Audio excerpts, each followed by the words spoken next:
spoiling all the Scream movies before Scream 8 comes out. Let's do it. Scream 2 opens up with this couple named Maureen and Phil, and they are going to see this movie Stab, which is based on the book that Gail had written about the first movie. At some point during the movie, Phil gets up to go to the bathroom, and when he is in the bathroom, he is promptly killed by Ghostface. Ghostface then puts on Phil's jacket and goes back to sit next to Maureen.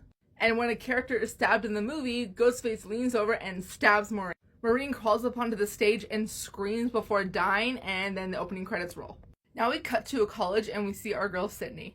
We also meet Sydney's roommate Hallie, and they're watching the news and learn what happened to Maureen and Phil the night before. When Sydney sees that, she goes to talk to Randy at his film class. We also meet two new characters in this film class. One of them is Mickey, who is part of their friend group, and the other one is this girl Cece. While Sydney and Randy are talking, we meet Sydney's boyfriend Derek. We also get to see Gail again, and Dewey, who is now on campus security. We also meet Gail's new cameraman. His name is Joel. We also meet this reporter, Debbie Salt, who's like a super fan of Gail's. At some point, Gail tries to trick Sydney into doing an interview on film with Cotton Weary. If you remember, Cotton was the guy that Sydney accused of killing her mother, so he went to jail. Sydney gets super fucking pissed at Gail over this, and she straight up punches her in the face again. Gail being hit in the face is going to be like a theme through all these movies. Later on, we see Sydney and Hallie go to this sorority party, and we see that Cece is at another sorority house alone because she's what they call a sober sister. And that's when Cece gets a call from Ghostface. Cece does what any rational person would do, and she grabs the phone and runs outside to call campus security. But turns out that since Cece left with the phone's breaking up. So Cece can't reach campus security unless she goes back inside the house. Ghostface pops out and a fight ensues, in which Cece runs up the stairs. I'm not really sure why the door is right at the bottom of the stairs, but whatever. But ultimately, Ghostface is able to catch her and throws her off the balcony. As soon as they hear what happened, everyone at the sorority party rushes over to the house that Cece was at to see what's going on. However, Sydney stays behind with Derek, and she goes inside the house to get her jacket so they can leave, where Sydney is attacked by Ghostface. Sydney is able to get outside and she runs into Derek, who for some reason runs inside the house after Ghostface. Dewey and the cops finally show up, and when they run into the house, they find Derek injured. The next day, Gail is talking about all this stuff with the police, and this is when we learn that Cece's real name was Casey, and Gail realizes that they are dealing with a copycat. Maureen, like Maureen Prescott. Phil's full name is Phil Stevens, as in Steve from the first movie, and Cece, aka Casey. A little while later, we see Randy and Dewey are talking, and this is when Randy lays down the rules of a sequel. Rule 1, the body count is higher. Number 2, more elaborate death scenes. Randy starts to say rule number 3, but he's interrupted. And let me tell you guys, wondering what that third rule is, that keeps me up at night. A little while later, we see Gail, Dewey, and Randy talking on the campus lawn, and they get a phone call from Ghostface. Gail and Dewey tell Randy to keep him on the phone, while they start running up to random students to grab their phones to see who they're talking to. Randy and Ghostface are actually taunting each other through the phone now, and at some point, Randy is standing right next to Gail's news van. And, oh my god, you guys. Suddenly, the news van door pops open, and Ghostface grabs Randy and yanks him in. And Ghostface proceeds to fucking kill Randy. I was so fucking pissed the first time I watched this franchise, you guys. I fucking stopped watching the franchise. I was so mad.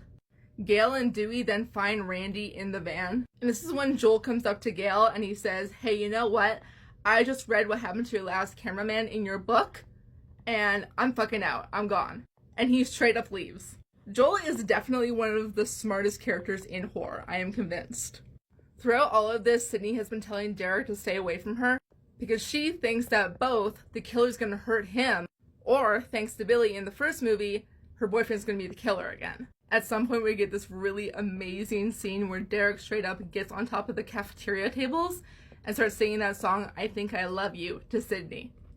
Derek also gives Sydney his frat letters necklace and says, this will protect you.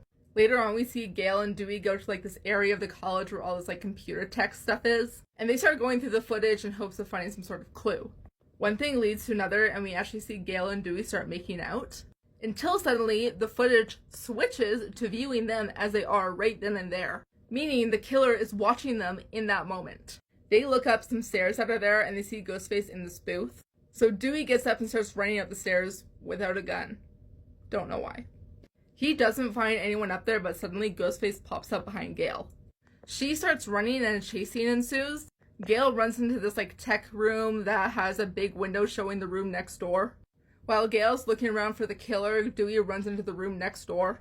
Turns out the room that Dewey in is soundproofed. So Gale can't hear him and she has her back to the window so she can't see him. Suddenly, Ghostface pops up behind Dewey and attacks him. Dewey is screaming, but Gale can't hear him, so he grabs his microphone on the desk and screams. This works and Gale turns around and sees Dewey. Unfortunately, Gale turns around just in time to see Dewey being stabbed by Ghostface in the back again. Gale runs out of the room and down the hallway and eventually runs into Cotton, who has blood on his hands. And Cotton says this because he found Dewey, but Gale obviously doesn't believe him. Gale keeps running and actually runs into Debbie Salt. Later, the cops put Sidney and Hallie in a cop car and they're like, okay, you know what, we're gonna take you somewhere safe. However, Ghostface pops up, kills both cops, and starts driving the car. Ghostface actually crashes the car, which knocks him out, and Sidney and Hallie can't get out because it's a cop car and they're in the back seat. During the crash, the partition between the front seat and the back seat had been damaged, so the girls are able to go out that way. It's a really tense moment because both girls have to climb over Ghostface's body and get out the driver's side door, but they both do it. They're good. The girls start running away, but Sidney's like, okay, you know what? Fuck this. I'm gonna know who this fucker is. However, when she turns back, Ghostface is gone. Not really though, because Ghostface pops up and kills poor Hallie. Sidney runs and makes it to the school's auditorium, where she finds Derek tied to this big star prop. Sidney starts to untie him, but that's when Ghostface shows up and finally takes off his mask. And it's fucking Mickey. Now Mickey starts to put blame on Derek for being the other killer. And now Sidney's suspicious of Derek because remember, her boyfriend before was the killer. And that's when Mickey straight up shoots Derek and kills him. It's really sad because as Derek dies, he tells Sidney, I never would have hurt you. Mickey then tells Sidney his motive, which is that he wants to get caught and become famous through his trial. Now remember, Derek had given Sidney those frat letters earlier. And while Mickey's blabbing on, Sidney straight up smacks him with the necklace and runs off. Mickey doesn't let her get very far, however, and this is when he introduces Ghostface number 2. And Debbie Salt enters holding Gale at gunpoint. And this is when the audience just gets slapped across the face. Because this isn't Debbie Salt. This is Mrs. Loomis. As in Billy's mother, Mrs. Loomis. And she is out for revenge because Sidney killed her son. Mrs. Loomis also said that she just wanted to frame Mickey, so she shoots him and kills him. Mickey is able to get off one final shot and he hits Gale and she goes flying off the stage. And now a fight ensues between Sidney and Mrs. Loomis. At some point, Sidney gets the great idea to use the controls backstage to drop a whole bunch of rocks and crush Mrs. Loomis. The killer's never dead though because Mrs. Loomis pops back up and tackles Sidney. And then we hear a gunshot and Cotton appears.